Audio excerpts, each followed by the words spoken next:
In the city of Shinjo, a skilled assassin named Sakata finishes honing his weapon and departs in his luxurious vehicle.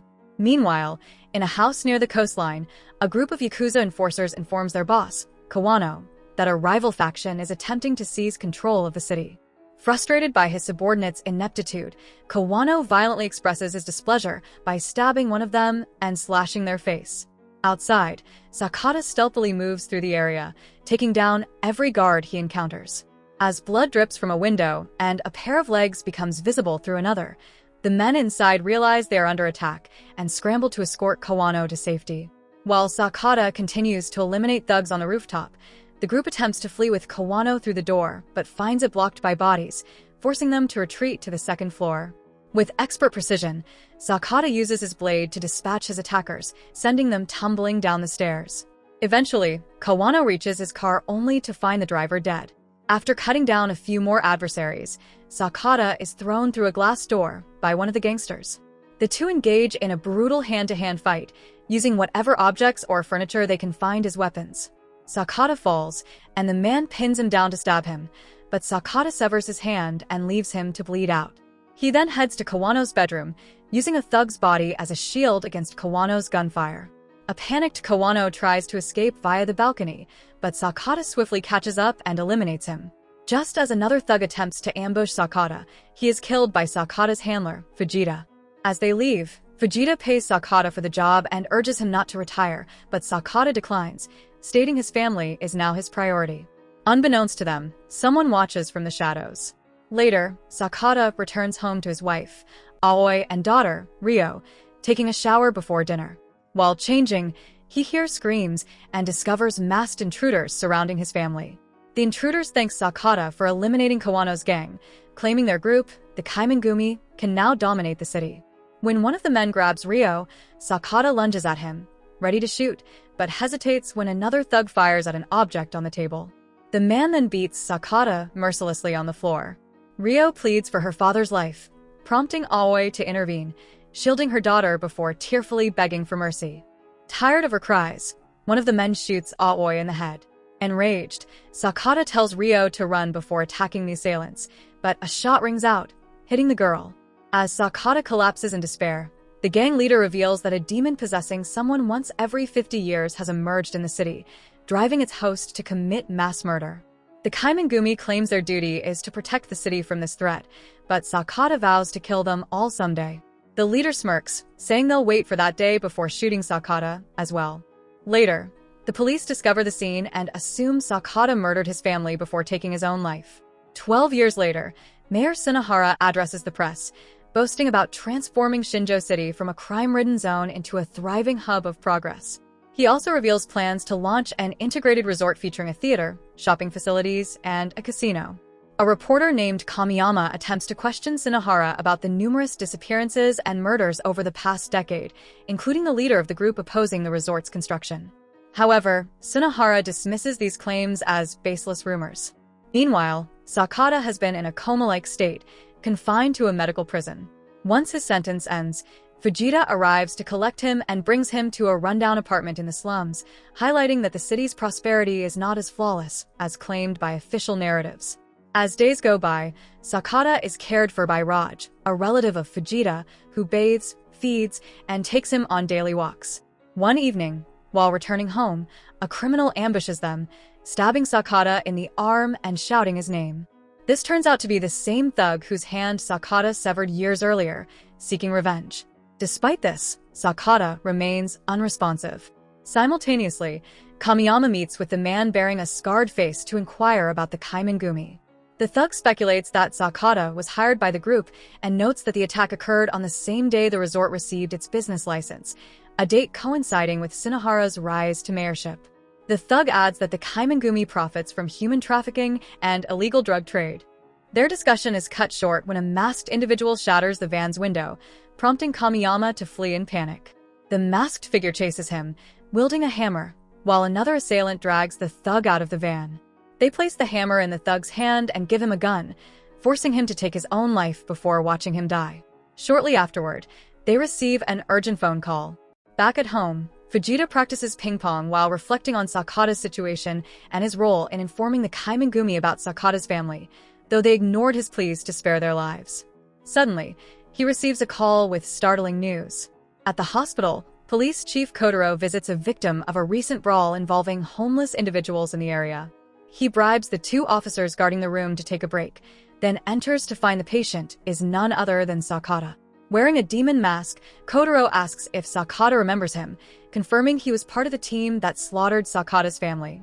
Pulling an injection from his coat, Kotaro explains that 12 years ago, when it became clear Sakata had survived, orders were given not to harm him further. However, Kotaro always believed they should have finished the job. As he administers the injection into Sakata's fore, unaware that his voice is slowly reviving Sakata from his vegetative state, he prepares to take a selfie. Suddenly, Sakata begins to stir. After accidentally falling, Sakata grabs Kotaro, causing both of them to tumble, followed by a struggle. Kotaro manages to break free by striking Sakata with nearby objects and delivering several kicks to render him unconscious. Just then, the officers return, forcing Kotaro to remove the mask to avoid being mistaken as a threat. As soon as the guards turn away, Kotaro dons the mask again and shoots one officer in the face, muffling the sound with a pillow. The second officer shows no surprise, revealing he too is affiliated with the Kaimengumi. When they realize a doctor witnessed the scene, they eliminate him as well. At that moment, Sakata fully regains consciousness and lunges at Kotaro. The remaining officer steps in to protect his superior, sparking a violent 3-way confrontation. The officer ends up trapped between the bed and the wall after falling, while Kotaro continues to assault Sakata. Despite the attack, Sakata manages to strike Kotaro in the head before attempting to strangle him with a foreline. Kotaro fights back, and during their struggle, they accidentally push the officer out of the window. Sakata then tries using the foreline again, but when Kotaro removes it, Sakata switches to choking him with the bed sheets, ultimately finishing him off. When Fujita and Raj arrive at the hospital, they are stunned to see Sakata walking out on his own. On his way, he grabs some food, which triggers a painful memory of his family's demise, fueling his thirst for vengeance even more. News of Sakata's return spreads quickly, reaching the Kaimengumi, including those operating in illegal factories and trafficking young women. The leader of the group is thrilled by this development, referring to Sakata as a demon unleashed upon the city. In celebration, he performs an ancient ritualistic dance. Shortly after, Fujita receives a message from the Kaimengumi demanding that they deliver Sakata's lifeless body to them. The group transports Sakata's supposed corpse, hidden in a bag, to the factory before Fujita and Raj depart. As the bag is tossed onto a conveyor machine, Sakata emerges, punching a guard and exiting the room. Factory owner Takamoto watches Sakata battling his workers on the security cameras and immediately alerts the gate guard, who opens fire on the van. Raj is killed instantly, but Fujita, though injured, retaliates by shooting back at the guards. Meanwhile, Takamoto, under the influence of his own product, dons the mask symbolizing his role in the murder of Sakata's family. At the same time, Sakata moves through various sections of the factory, eliminating every thug he encounters using whatever tools he finds nearby, smashing their heads against walls, railings, and machinery. A worker attempts to subdue Sakata by picking him up with a loader truck and dumping him under piles of trash. However, Sakata retaliates by throwing a knife, killing the worker. Another employee in a cart begins firing at him, but Sakata leaps onto the vehicle, derails it, and steals the gun to take down several more men. When other workers jump into the cart with him, Sakata swiftly eliminates them with his knife before leaping off just moments before the cart crashes. Driven by his unrelenting desire for revenge, Sakata pushes forward, ascending stairs and navigating corridors, systematically taking down anyone who tries to stop him. Upon reaching the office level, he discovers Takamoto outside, pressing a button on his phone. Suddenly, the building explodes. Takamoto receives a congratulatory call from the leader, who witnessed the blast and praises his success. However, Takamoto abruptly ends the call when he sees Sakata emerging from the wreckage, shielding himself with a blanket. It appears another confrontation is imminent, but Fujita suddenly drives into view, running over Takamoto and collapsing to his knees, coughing up blood. He apologizes to Sakata for revealing his family's location to the Kaimengumi and admits that he deserves punishment. Without hesitation, Sakata shoots him. Sakata then hangs Takamoto and begins beating him savagely. Despite the brutal assault, Takamoto laughs maniacally, swearing unwavering loyalty to his leader. At that moment, Takamoto's phone rings, and Sakata hears the leader's voice. Enraged, Sakata smashes Takamoto's mask as the leader reveals a shocking truth: Sakata's daughter is still alive. The leader is revealed to be none other than Mayor Tsunohara, who justifies the criminal operations as necessary funding for the city's progress. He offers Sakata a deal. If he wants to reunite with his daughter, he must release Takamoto. However, Sakata disregards the ultimatum and kills Takamoto regardless. By morning, reporters discuss the string of violent incidents from the previous night, attributing them to Sakata and falsely claiming he perished in the factory explosion. Meanwhile, Ryo, now a teenager, is under the watchful eye of Kanta, another masked figure tied to the Kaimangumi's human trafficking ring. Kanta, who oversees this operation, frequently leers at Ryo in unsettling ways. Tsunohara contacts him, ordering him to locate Sakata, who has gone into hiding since the recent events. In a modest neighborhood, police officer Takegawa returns to his apartment, noticing the window has been tampered with before being startled by Sakata's sudden appearance. Years ago, Sakata saved Takegawa's life, and ever since, the officer has been secretly feeding him information. This time, Takegawa shares a video showing the Kaimangumi assassinating the CEO of a security firm, along with the victim's severed finger. That same company now manages security at the new resort. After taking Takegawa's firearm, Sakata infiltrates the security company's headquarters, eliminating thugs on every floor until he discovers a small living area. There, he finds a wall covered in photos of Ryo, with Kanta posing as her father. As Kanta enters, the two men immediately clash in a brutal fight. Ryo seizes the opportunity to flee while Sakata overpowers Kanta, repeatedly slamming him into furniture across the room. Kanta fights back by striking Sakata with a table and attempting to shoot him, but Sakata dodges and wrestles for control of the gun. When Kanta insults him and lands another blow with a decorative object, Sakata realizes this is the man responsible for his wife's death. With the gun jammed, Sakata prepares to finish the fight, but Ryo suddenly reappears, calling Kanta father, before shooting Sakata with her school bow. Caught off guard, Sakata fails to evade, and the arrow pierces his chest. Kanta then shoves him through the window. Peering outside, Kanta sees Sakata escaping in a vehicle. It turns out Takegawa is driving Sakata to safety, bringing him to a secure location where he can remove the arrow and tend to his injury. During this time, Takegawa receives a call from Tsunohara, who spotted him on surveillance cameras. Tsunohara demands that Takegawa hand the phone to Sakata, instructing him to come to the resort if he wishes to see Ryo again. Ignoring his wound, Sakata drives to his hideout to retrieve his old blade and luxury car. Meanwhile, Ryo is confined to a room within the resort, which is heavily guarded on every floor and corner, armed to the teeth. Suddenly, Sakata's abandoned car appears outside as a diversion while he sneaks inside, systematically eliminating thugs using his blade and weapons taken from fallen enemies.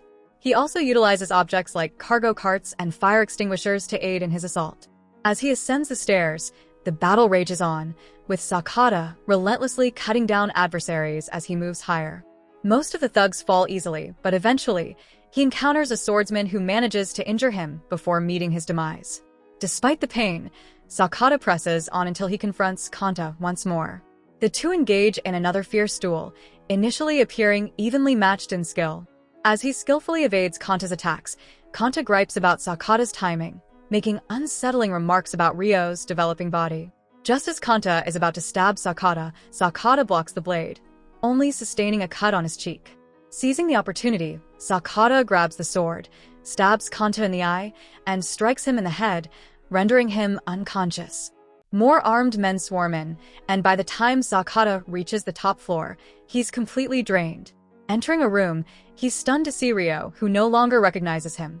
This moment of distraction allows Jin, the final masked figure, to knock Sakata out cold. Shortly after, Sakata is brought before Tsunohara, who recounts the tale of the city's legendary demon. Tsunohara declares that Sakata must become that demon and prepares to execute Ryo with his sword, only for Takegawa to storm in, opening fire. Most of the guards fall quickly, and Tsunohara uses one of his henchmen as a human shield to escape the room. Sakata calls out to Ryo, and his voice triggers her memory of the day everything happened, including how the shot had struck her toy. She flees to hide with Takegawa while Sakata battles Jin, who wields a metal staff. Sunahara returns to observe as Jin brutally dominates Sakata, landing blow after blow while Sakata struggles to counterattack. However, after enduring relentless punishment, Sakata finds an opening and stabs Jin before hurling him onto the stairs. Sunahara removes Jin's mask, revealing him to be his twin brother, though Jin bears a burn scar on his face. A flashback reveals that they were separated as children but later reunited, with Jin willing to do anything for Sunahara, even commit murder. Meanwhile, Takegawa attempts to escort Ryo out of the building, but she insists on returning for her father. Sunahara dons his mask and engages Sakata in combat, wielding his sword. Already severely injured, Sakata struggles against Sunahara's relentless strikes, which leave deep gashes until Sunahara severs Sakata's remaining hand. Despite this, Sakata refuses to give up, dragging his battered body to continue attacking. Sunahara blocks every move but grows exhilarated, realizing Sakata has fully embraced the role of the city's demon. In a sudden exchange, both men stab each other simultaneously. Seizing the moment, Sakata unmasks Sunahara and delivers a fatal blow to his head. Exhausted, Sakata tumbles down the stairs and locks eyes with Ryo, who witnesses everything. As she approaches, Kanta reappears, attempting to shoot Sakata. Kanta then tries to reconnect with Ryo, but she rejects him now that she remembers he murdered her mother. Begging for her attention, Kanta is interrupted when Sakata appears behind him, delivering the final strike with his blade. Collapsing into Ryo's arms, Sakata utters a few tender words before passing away. Later, authorities arrive to recover the bodies and tend to the wounded. Among them is Jin, who remains barely alive. Ryo is instructed to wait in the ambulance, but while everyone is distracted, she slips away.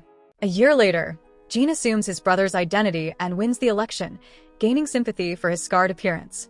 After an interview, Jin dons the leader's mask and performs a ritual at a secluded forest shrine. At that moment, Ryo emerges, firing multiple arrows into Jin until he collapses, lifeless. She then departs in her father's car, where a cherished family photograph awaits her.